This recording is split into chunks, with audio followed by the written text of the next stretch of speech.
Pro-Vice Chancellor, ladies and gentlemen. Well, first of all, thank you for coming. And I hope that the evening will repay your attendance.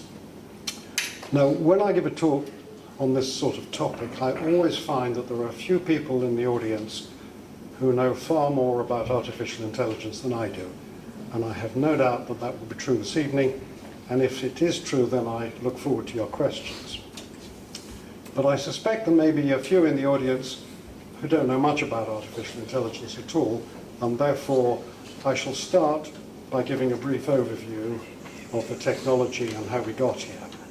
And I'll then move on to my theme, which is the ethics of AI. And this is more about philosophy than technology. It's important to note that a discussion about ethics is a discussion about human ethics. AI machines are machines. They're neutral. Now, you may think that AI is all very new. It's certainly a frequent topic, at least in the UK, on the television, in the newspapers, on social media, of course, and I doubt if it's that different here. Often in exaggerated, rather breathless terms. But much of the groundwork was actually laid in the 1950s by that brilliant mind, Alan Turing. And the papers he wrote then are well worth reading today. They're very straightforward, they're very easy to read, they're not written in an academic style. And they're incredibly perceptive. Unbelievable. And you can download them off the net. Now, as you may know, he devised a test, which we call now the Turing test, although he called it the imitation game. So he published this paper in which he described the imitation game, and it was a variant on a parlor game of the time, 1950, in which you have a human being on one side of an opaque screen and you have two humans on the other, and he's trying to work, and the person on this side is trying to work out which is which. And he said, well, let's substitute a machine for one of them. So you have a machine and a human. And if the human being on this side cannot tell in a conversation, which would have used a teletype in those days, if he can't tell whether he's talking to the machine or the person, then that machine exhibits true artificial intelligence. So that was his proposition. Now, no machine has yet passed the Turing test, but a lot of human beings have failed. So if all this started so long ago, 70 years ago, how come it seems to have taken off in the last 10 years? There have been a series of so-called AI summers followed by AI winters. Summers when we seem to be really getting somewhere, and winters when we all lost faith. For instance, in the 1980s, we built expert systems in which we sat down with the experts and teased out how they made the decisions they did and built that decision-making process into a machine. I was running a unit at that time called the Knowledge-Based Systems Center, and we built the first successful fraud detection system for Barclaycard. It worked, but it was a very laborious process, and ultimately it didn't take off. And then came the internet, and massive quantities of data, and far faster machines, and that combination, together with some real breakthroughs, particularly in the area of neural networks, which I'll come back to, gave us the tools that we needed for at least some aspects of AI to take off. And as we've seen, it has. So, a brief explanation of the technology to set the scene. There are broadly two types of AI in the literature, so-called narrow AI and artificial general intelligence. There are a number of techniques in narrow specific AI, particularly artificial neural networks, more generally machine learning, and that's also known as deep learning. The terms tend to get conflated. And this technology, neural networking, is based on a very crude model of the brain. Your brain and mine have about 86 billion neurons which operate by communicating with each other. And an artificial neural network does the same by setting up connections between the neural nodes until it is effective. So, for instance, if you show the neural network a large data set, pictures of dogs and pictures of not dogs, and it continually refines its perception of the pictures until it can pick out dogs with a great degree of accuracy, then you've trained it. And then you let it loose on a large data set that it hasn't met before, and it finds the dogs. And it works. So essentially, it's a very effective pattern matching system. But if we called it pattern matching, it wouldn't sound nearly as sexy, and it wouldn't attract the investment that artificial intelligence does. That's what it is. So this technology is being deployed very successfully on detecting eye diseases and skin cancers, on facial recognition. When you open your iPhone and it recognizes your face, so you don't have to key in a password, that's AI. And when most people sort of realize that they're using AI, they don't realize they're using AI, they just think it's software, which of course it is. So it can predict who is likely to commit a crime or break their bail bond. As we know, it's beaten world champions at chess and Go, and there are many, many other applications. And in some of these domains, AI machines outperform humans, including experts such as cancer specialists and chess champions, and they do it more accurately, faster, cheaper, and they don't go on holiday or ask for a raise. By contrast, artificial general intelligence is the notion that a machine could act like a human, with common sense, reacting appropriately to any situation as we do, well, most of the time. And gurus like Ray Kurzweil, the chief scientist at Google, Elon Musk, who's in the papers every day, and Yuval Noah Harari, the brilliant professor in Israel, predict that AGI is somewhere between 20 and 50 years away. And they also talk about singularity, which is the notion that AI could be implanted in the brain, and singularity is the point where we can't tell whether it's the brain or the AI that's operating. Now, I believe that both of these concepts are the stuff of fantasy, and neither will happen. That's a courageous thing to say, given that I'm up against such gurus. But I'm not alone in holding that view, and I'll expatiate on it later if you want. This talk is about the ethics of narrow AI. What do I mean by ethics? Well, I suspect we all know, but I shall define my terms. The Oxford English Dictionary is not very helpful in this regard because it defines ethics in terms of morality and morality in terms of ethics. It's kind of circular. I did a fair amount of research on this and came up with more than 70 definitions of ethics.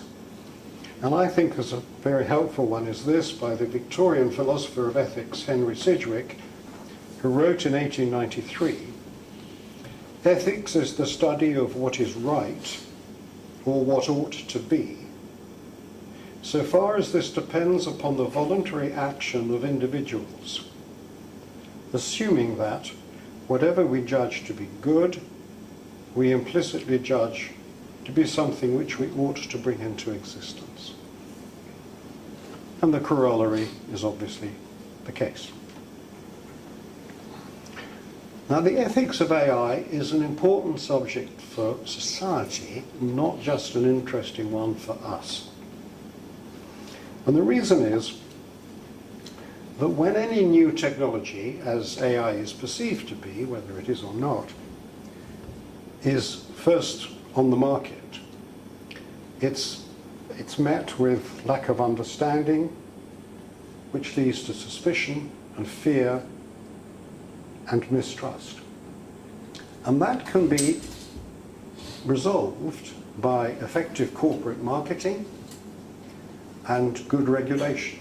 So that's part of the answer to your question. We definitely need good regulation, and that's very difficult, as we shall see. But it's necessary. So public policy and corporate marketing can assuage people's fears about the new technologies. And there are plenty of examples.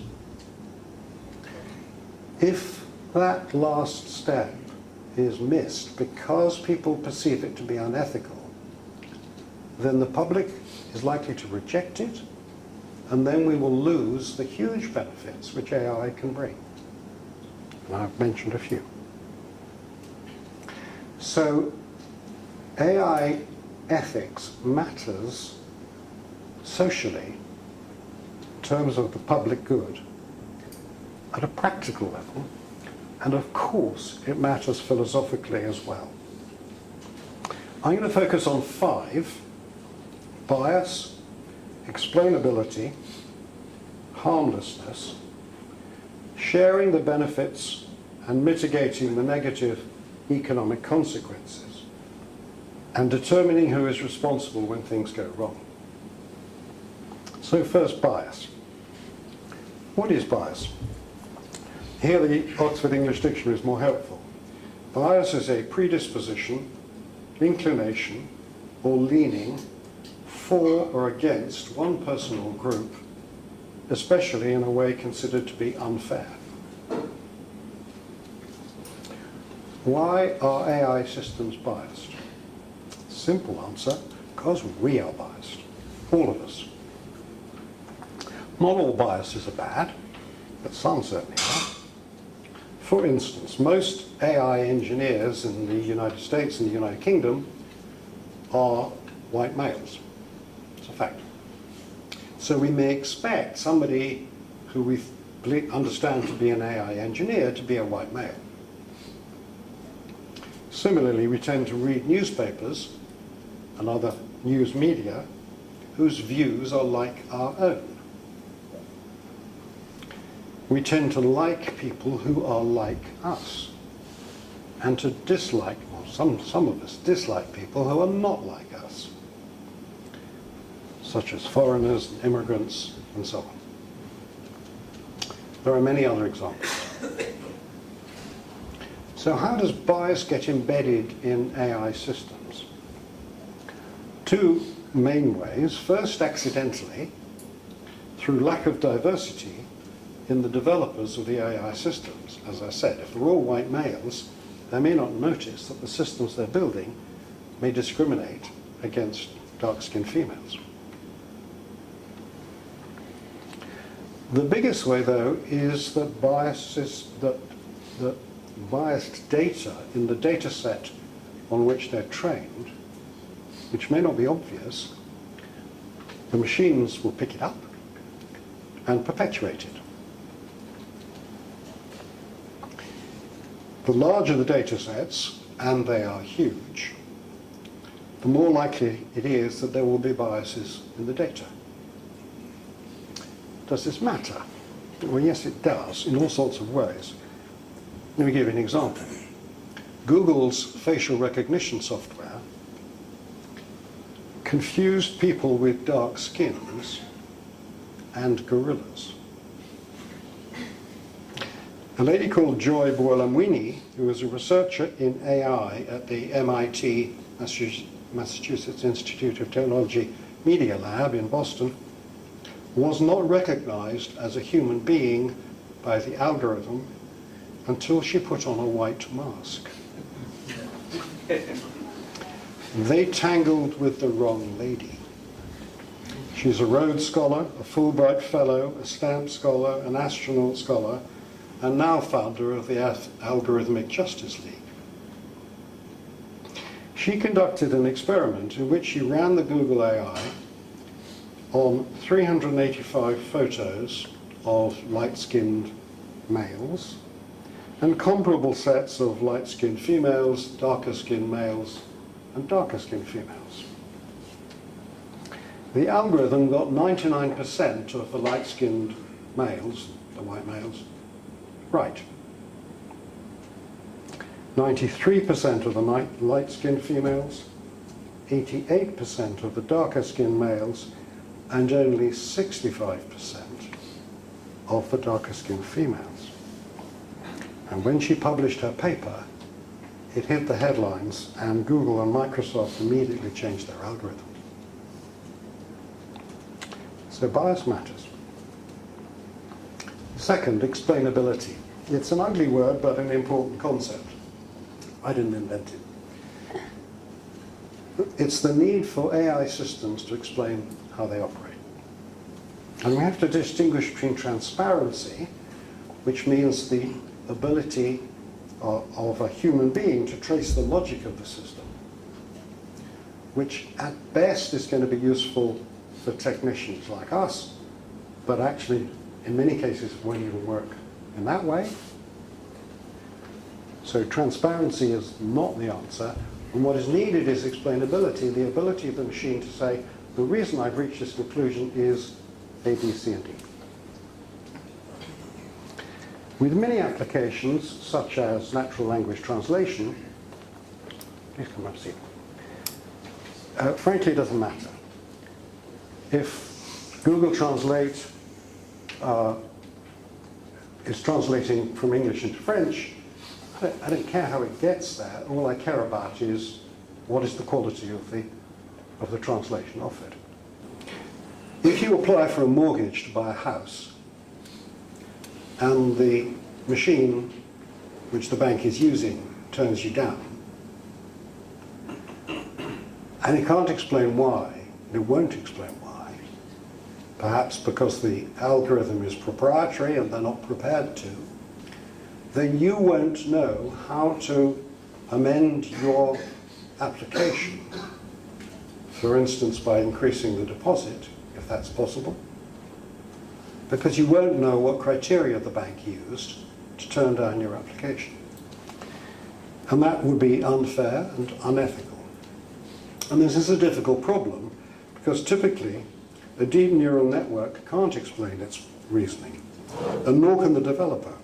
And this is even before the AI is learning on the job. In many medical, financial, and legal and other settings, AIs that cannot explain themselves are ethically, and in many cases practically, unacceptable. IBM and others have argued that they should not be allowed to be marketed. However, all is not lost. There is work going on in the Defense Advanced Research Project Agency, DARPA, which is the unit of the United States Department of Defense, which brought us the internet and other developments. They are working on developing external systems which could interrogate an AI, no doubt they would be AIs themselves, in an analogue of the way that an auditor inspects a financial system to assure its accuracy. Fourth, harmlessness. AIs should be harmless. In I, Robot in 1942, long before Turing's work, Isaac Asimov formulated his 3 laws of robotics. And the first was, a robot may not injure a human being or through inaction allow a human being to come to harm. He later added a 4th, a robot may not harm humanity or by inaction allow humanity to come to harm. Incredible foresight and good principles. And today there are 2 ways in which these laws are being breached. First, through the malicious use of AI. Now, AI, like any tool, is ethically neutral and dual use. It can be used for good and ill. A knife can cut bread or stab someone. It depends what the human being does with it. So with AI.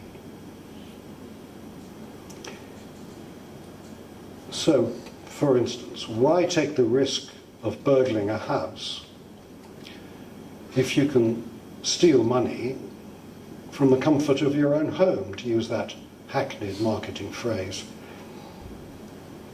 AI can maximize the effectiveness of spear phishing, in which the operator gathers information about a victim, a lot of information, in order to be able to send an email which convinces the victim that it's coming from a friend or a colleague, and then implants a Trojan or a virus.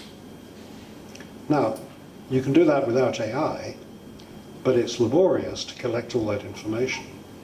And an AI can make it just much easier and quicker. So it reduces the cost and the effort. Another example is the hacking of an automated vehicle, so as to cause it to crash or to turn it into a weapon, as we've seen so much of in London and Paris and Cannes and Jerusalem, by humans who were prepared to sacrifice their own lives. If a number of automated vehicles were turned in this way, they could be a very dangerous. These examples demonstrate is the crucial importance of cybersecurity in AI, which is another large topic which I can't and won't go into now.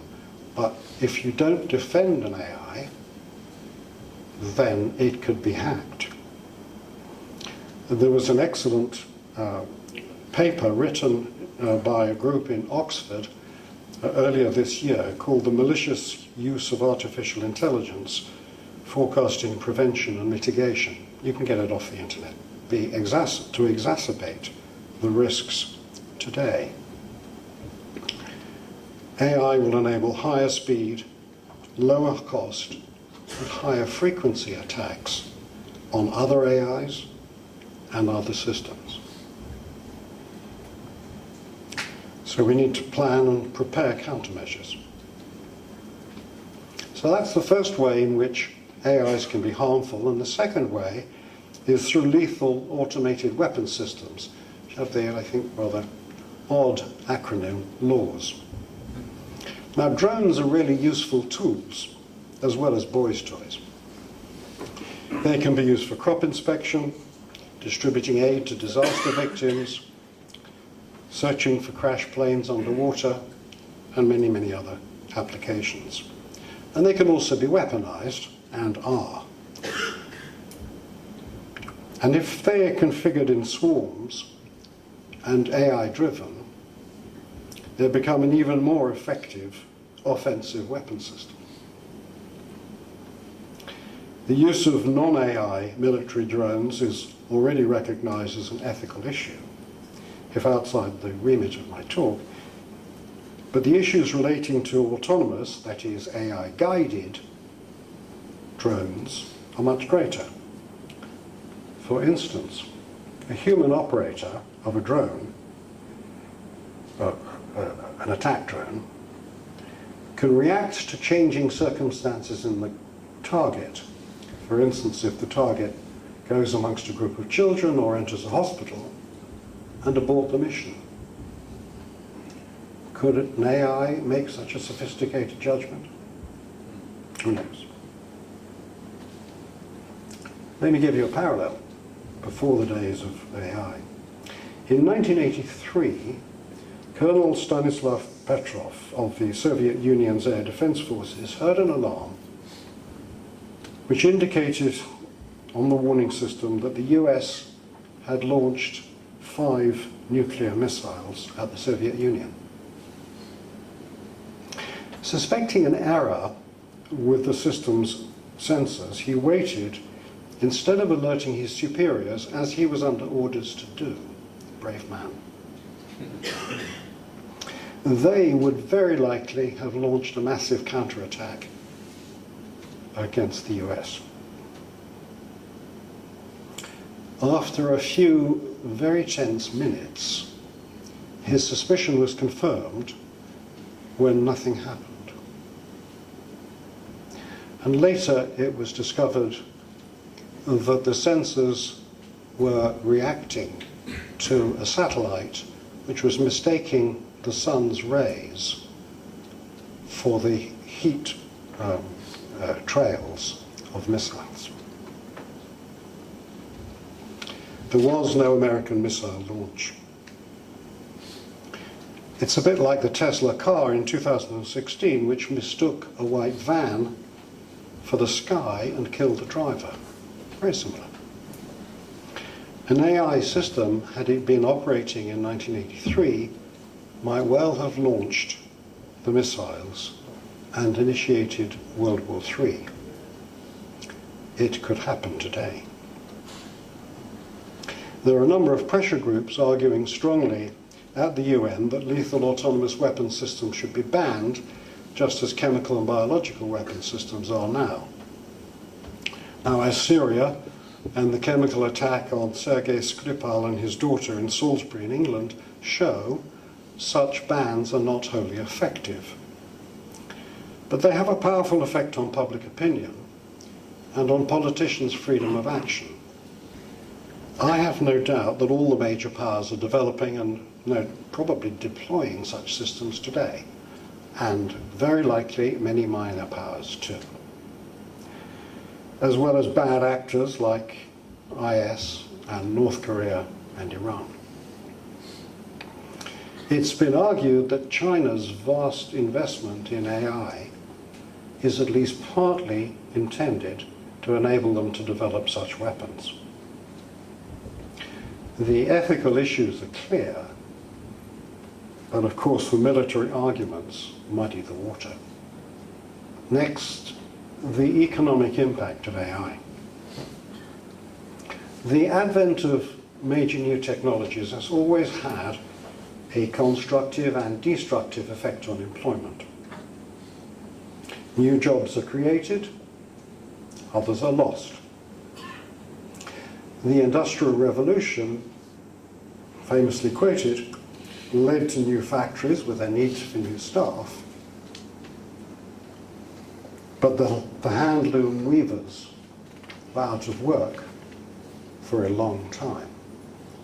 And the Industrial Revolution led to a whole series of economic depressions by putting people out of work. Full employment eventually returned. And ultimately, the only group which completely lost out were the horses. There are no horses employed anymore. The problem is that the disruption is always in the short term, but the new jobs come in the long term.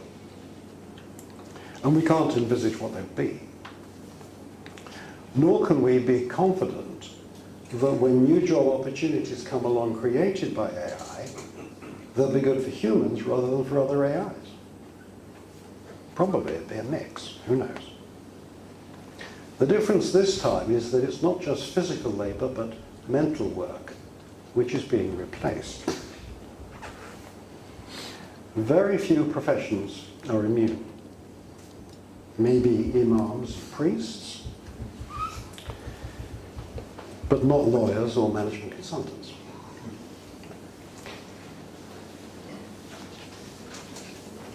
Another important aspect of this change is that the risk that inequality in society will be exacerbated by the benefits of AI accruing to an educated elite, while the less skilled wind up in the dole queue. And that could lead to social unrest in any society. What can be done? Well, AI will create new jobs, as I've said, and many of them we can't envisage, but it will take time. There are many roles that AI cannot play. User interface design, is a good example. And any role requiring empathy, like caring for patients or the elderly, is another. So major retraining programs will be needed.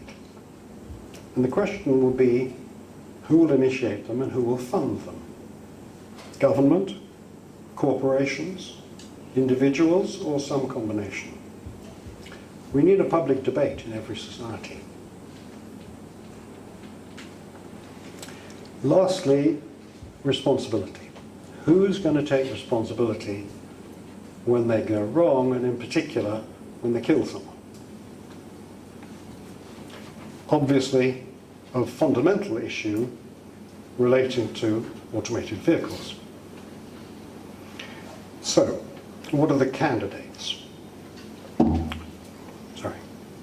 Well, the automated vehicle itself is an artifact, and in my view should not be treated as a moral agent and therefore capable of taking responsibility, although others disagree. The driver, well, is there a driver? Probably not. As soon as you get beyond the basic levels of automation, the driver's probably checking his Facebook or doing emails. The owner, maybe. The retailer that sold it to the customer. The manufacturer, a popular candidate, but he may not be held liable by the court. The designer of the AV, or of the failing component,